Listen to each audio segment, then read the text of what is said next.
My entire family was anti Congress since I was.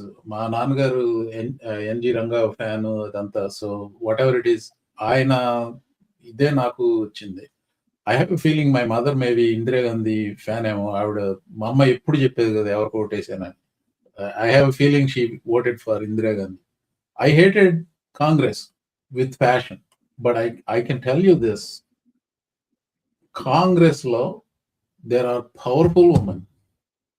Sarojini Naidu Congress, ఇంకెవరు, ఇందిరాగాంధీ, సరోజినీ నాయుడు, ఇంకొక lady ఎవరో కాంగ్రెస్ పార్టీ అధినేత ఉందండి. ఎంతమంది ఉన్నారండి బీజేపీ ఎంపీలు లేడీస్?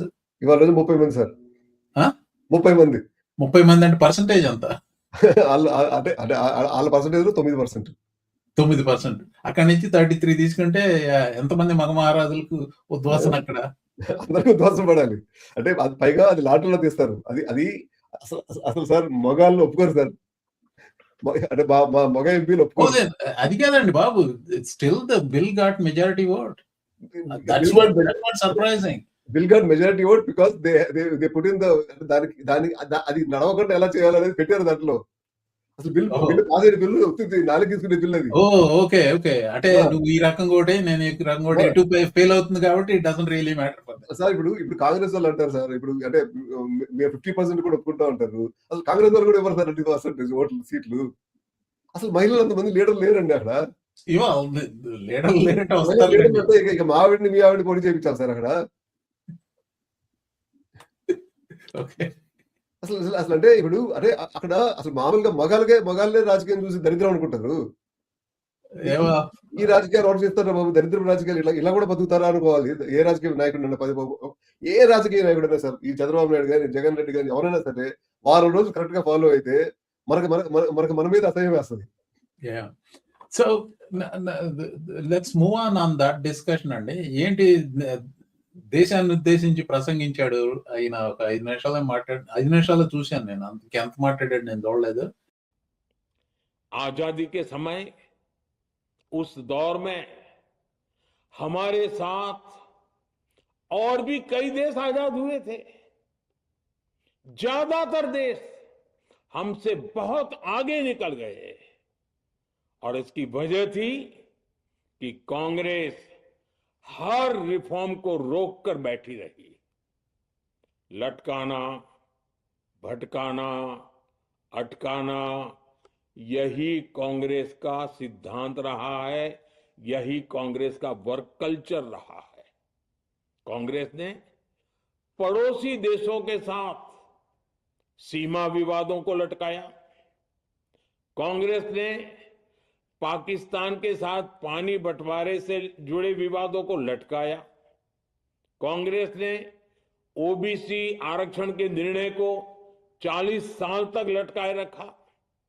कांग्रेस ने सैनिकों के लिए 1 रैंक 1 पेंशन को 40 साल तक रोके रखा. साथियों, कांग्रेस के इस रवैये ने हमेशा देश का बहुत बड़ा नुकसान किया है. అంత కోపంగా ఉన్నాడు ఏంటి మోడీ? నిజంగా ఈ సౌండెడ్ రియలీ మ్యాడ్. కాంగ్రెస్ నే అసలు మొదటి నుంచి చివరి దాకా కాంగ్రెస్ నే ఉతుకుతున్నాడు. ఇప్పుడు నేను 15 నిమిషాలు చెప్పాను సార్. ఆ బిల్లులో పాస్ చేసుకోవడానికి ఏం చేయాలో కూడా చెప్పాను సార్. ఏం చేయాలో కూడా చెప్పాను. డిస్కషన్ లేదా discussion.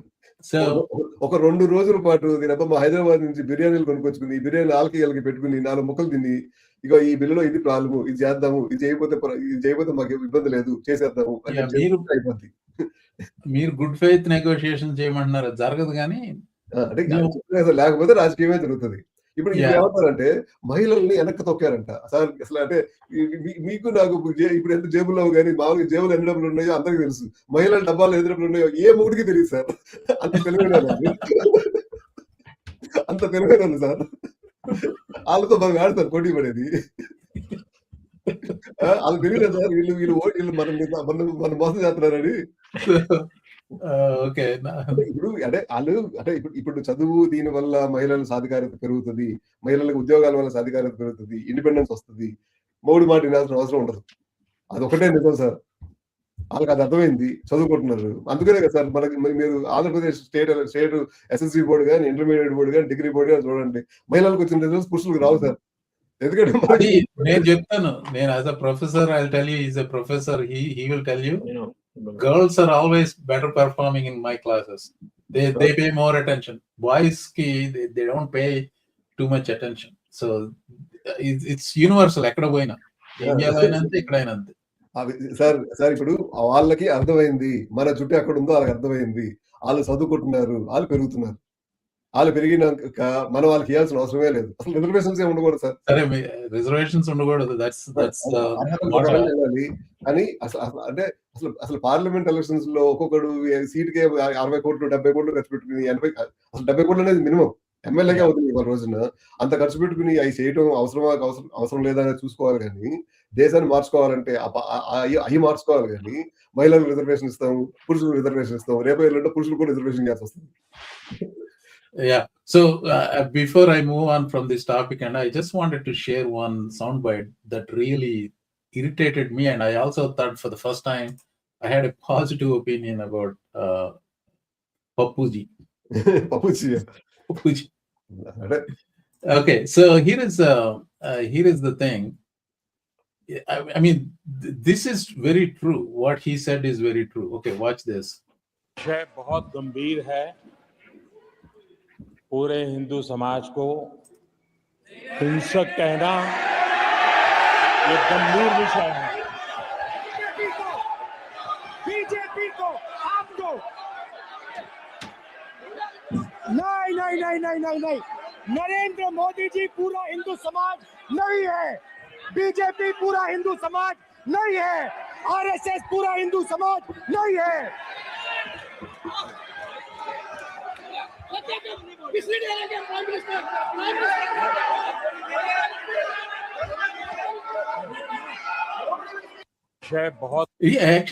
He went on to say truth. I mean, that was ఇంకొంచెం ఉంది. He was talking about jawans వాళ్ళందరి గురించి కూడా మాట్లాడుతున్నాడు. Okay, let me set that up. This is ఇదే జాడ్యం ఇక్కడ కూడా. ఇప్పుడు ఈ మెసేజింగ్ అంటారు చూసారా, నువ్వు నా చిన్నప్పుడు ఇందిరాగాంధీ అనేది అది విదేశీ శక్తి ఉండేది అనేది, అన్నిటికీ విదేశీ శక్తి, ఆవిడకి వ్యతిరేకంగా ఏమంటే అన్ని విదేశీ శక్తి. ఇక్కడ అమెరికాలో ఎంతసేపటికి డెమోక్రాట్స్ ఆర్ యాంటీ, ఇది లైక్ ఆడు స్టీవెన్ మిల్లర్ గారు మాట్లాడుతుంటారు చూసారా, ఆ స్టీవెన్ మిల్లర్ టోన్ లోనే మాట్లాడాడు మోడీ. సో అంత దౌర్భాగ్యంగా ఉంది అది. సో ఇప్పుడు if you oppose Republicans you are a traitor. That's how they portray here. Exactly the same sentiment అక్కడ కూడా. ఇప్పుడు బీజేపీ అరే ఇక్కడ ట్రంప్ కి ఇంకా ఘోరంగా ఉంది. ట్రంపే దేశమే Trump. That's what he believes in it. Anyway చెప్పండి మురళి గారు. దీంతో పాటు మీరు అంటే ప్రియాంక గాంధీ మాట్లాడిన ప్రియాంక వాద్రా నవ్విచ్చిందా? అమిత్ షా నవ్విచ్చింది. అంటే ఆమె స్పీచ్, ఆమె 2 minute స్పీచ్ కూడా చాలా బాగుంటుంది సార్. हंस रहे हैं गृह मंत्री जी, हंस रहे हैं. पूरी योजना बना रखी है. चाणक्य आज अगर जिंदा होते तो वो भी चौंक जाते आपकी राजनीतिक कुटिलता पे.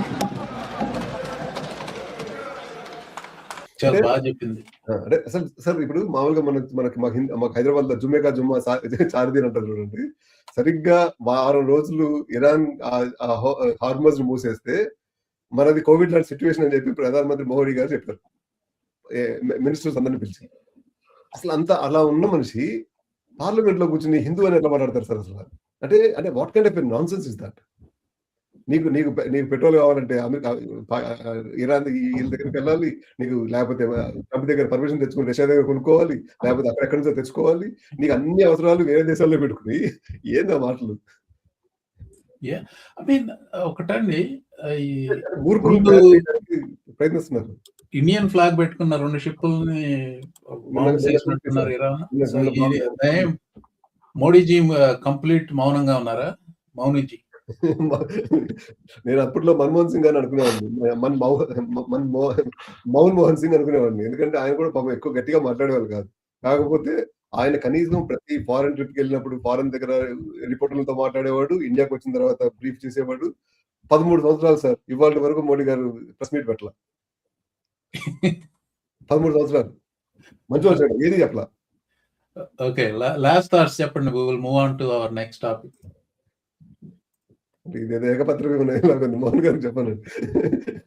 యా, అంటే ఓవరాల్ దిస్ నాకు సగం స్టంట్ లాగా సగం సబ్స్టెన్స్ లేదు. They were trying to use this for some kind of political gain ఏమో. ఇప్పుడు going forward whether they can extend the freeze from 2001, which is a possibility, ante kada, parliament seats, that depends on ఇప్పుడు next elections ఎప్పుడు 2029 election sir. 2029 elections వెళ్ళేటప్పటికి చేయాలి అని అంటే కుదరదు. ఎందుకంటే ఇప్పుడే ఇనిషియేట్ చేశారు సెన్సస్ అయ్యేటప్పటికి 2 years పడుతుంది. 2 years అయ్యేటప్పటికి ఆ ఎలక్షన్ స్టేటస్ వచ్చేస్తుంది ఆటోమేటిక్ గా దేశం. సో 2029 ఎలక్షన్స్ మోస్ట్ లైక్లీ ఇప్పుడు స్ప్లిట్ ఏ ఉంటది. ఇప్పుడు ఎలా ఎన్ని సీట్లు ఉన్నాయి, అన్ని సీట్లే ఉంటాయి. ఆ తర్వాత మార్చాలంటే డిపెండ్స్ ఆన్ హూ బికమ్స్ మళ్ళీ ప్రధానమంత్రి. అంటే అందుకనే అంది సార్ నేను అప్కీ బార్ 400 పార్ అనేది మీరు కన్ఫర్మ్ చేసుకోండి. కన్ఫర్మ్ చేసుకుంటే ఈ బిల్లులు ఈజీగా పాస్ అవుతాయి. మీరు మహిళలకు 33 కాదు కదా, 43, 53 ఎన్ని అంటే నీకొచ్చు. అది లేకుండా మీరు చేయలేరు. ఎందుకంటే వేరే పార్టీలకి ఎవరి ఆలోచనలు వాళ్ళకు ఉంటాయి. ఈ ఆలోచన ప్రకారంగా ఓట్లేస్తారు.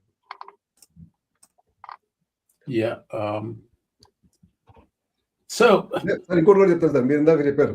నేను మా ఫ్యామిలీలో సార్, మా తాతల పిల్లలు అందరిలోనూ ఒక్కళ్ళు కూడా కాంగ్రెస్ ఓటేసిన వాళ్ళం కాదు సార్. ఒక్కసారి కూడా కాంగ్రెస్ వేసిన వాళ్ళం కాదు. కేవలం 2023 ఎలక్షన్స్ లో మాత్రమే కాంగ్రెస్ ఓటేశారు. అది కూడా తెలంగాణలో ఉన్నారు కాబట్టి. అక్కడ తెలుగుదేశం పోటీ చేయలేదు కాబట్టి. తెలుగుదేశం పార్టీ సింబల్ కనిపిస్తే దానికే వేస్తారు ఓటు. ఆయన గుడ్డుగా వేస్తారని కూడా అన్నాను, కానీ ఎక్కువ ముడుగు దానికే వేస్తాను, పై చేస్తారు. చంద్రబాబు నాయుడు గారు ఇక్కడ తప్పులో కాలేజారు. 100% ఒప్పుకుంటాను సార్. నేను రాశాను కదా ఈ తప్పు ఇది అని చెప్పి. ఇంకొక తప్పు కూడా చేస్తున్నాడు. ఇవాళ నేను వెళ్ళి తమిళనాడులో ఎలక్షన్ ప్రచారం చేస్తానంట. ఎక్కడ ప్రచారం సార్? తెలంగాణకు వచ్చి ప్రచారం చేయడు, తెలుగులో తెలంగాణకు వచ్చి ప్రచారం చేయలేడు, తమిళనాడు పోయి ప్రచారం చేస్తాడా? ఇంకోటి చూసానండి, ఇట్స్ నాట్ రిలేటెడ్, బట్ ఏం పవన్ కళ్యాణ్ ఆరోగ్యం బాగట్లేదా? ఇంకా అంటే ఏదో సర్జరీ అయిందంట సార్, 2-3 రోజులు కోలుకుంటారులేండి. అంటే మామూలుగా సార్, అంటే పవన్ కళ్యాణ్ ఎప్పుడు అంత మంచి హెల్తీ పర్సన్ ఏం కాదండి. అంటే ఈవెన్ సినిమాల్లో షూటింగ్ అప్పుడు కూడా అంటే మీకు చెప్తే మళ్ళీ మీ ఫ్యాన్ ఫాలోయింగ్ తగ్గుతుందేమో కానీ ఆయన చక్రవర్తి గారు ఒకసారి చెప్పాడు, ఏంటి మీకు బాగా హేట్ మెయిల్ అవుతుందా మోడీని తిడుతున్నారంటే, నేను ఎప్పుడో 2-3 సార్లు మోడీని తిట్టినప్పుడే నాకు వచ్చి పడతాయి, ఎచ్చవాట్లు పడతాయి. అంటే మోడీ ఏంటండి బాబు, మోడీని మించిన వాళ్ళు పవన్ కళ్యాణ్ ఫ్యాన్స్, ఆయన తిట్టినప్పుడల్లా వచ్చి పడిపోతాయి నాకు అంటాడు. పవన్ కళ్యాణ్ ప్రాబ్లం ఏంటంటే ఆయనకి నడువు నొప్పి ఉందని నాకున్న ఐడియా సార్. ఎందుకంటే ఏ రోజుకి ఆ రోజు పొద్దున్నే లెగిసి ఆ రోజు చెప్తాడంట ప్రొడ్యూసర్ కి, ఇవాళ పెట్టుకోండి షూటింగ్, ఇవాళ వద్దు షూటింగ్ అని. అంటే ఇప్పుడు అంటే డిప్యూటీ సీఎం ఆయనకు కాదు, అంత ముందు కూడా. సో అందుకనే సినిమా షూటింగ్లు కూడా స్లోగా లేట్ అవుతా ఉంటాయి. బట్ అంటే ఉన్న వాళ్ళల్లో బెటర్ సార్ క్యాండిడేట్. కనీసం మనసుకు ఏదనిపిస్తే అది మాట్లాడతారు సార్. అంటే అది మారుతూ ఉంటది ఇప్పుడు. అంటే ఏం చెప్తాం సార్ ఇప్పుడు, మరి అంటే ఏ రోజు ఆ రోజు మార్చుకోవాల్సి వస్తుంది ఇప్పుడు అంటే whatever. So anyway, let's not go deep into that one అండి. సో అంటే స్థిరత్వం అనేది అన్నా, ఇది అమెరికా. ఉస్తాద్ భగత్ సింగ్ ఫ్లాప్ అయిందండి. ఉస్తాద్ భగత్ సింగ్ సినిమా ఫ్లాప్ అయింది. అది అజయ్ దేవగన్ సినిమా తీసినట్టున్నాడే దాని మీద, నేను చూసాను. అది షహీద్ భగత్ సింగ్, అది the legend of Bhagat Singh అని చెప్పి రాజ్ కుమార్ సంతోషి డైరెక్షన్ లో అప్పట్లో సినిమా వచ్చింది. అప్పుడు అదే అజయ్ దేవగన్ కదా అజయ్ దేవగన్ చేశాడు ఆ సినిమా. చాలా బాగుంది ఆ మూవీ, చాలా బాగుంది. అంటే రియాలిటీకి చాలా క్లోజ్ గా తీశారు. అంటే నాకు I big fan of Bhagat Singh, అందుకనే చూసాను అది. అంటే భగత్ సింగ్ రైటింగ్స్ కూడా చాలా బాగుంటాయి sir. How I became N atheist అని చెప్పి ఒక డాక్యుమెంట్ ఉంటుంది, super. Is a very good writer and he's అంటే మన ఇంట్లో పుట్టాలి అని ఎవరు కోరుకోరు, సినిమాలు చెప్తారు భగత్ సింగ్ మా ఇంట్లో పుట్టాలని కోరుకోరు. కానీ ఈ పవన్ కళ్యాణ్ సినిమాకు యాక్చువల్ ఉస్తాద్ భగత్ సింగ్ కి సంబంధం లేకుండే. I saw the movie yesterday, I was so disappointed. Okay, so I spend more time on something else. నేను సినిమాలు చూడటం లేదు, అందుకనే నాకు ఇంత టైం ఉంటుంది ఈ వీడియోలు పెడతాకి.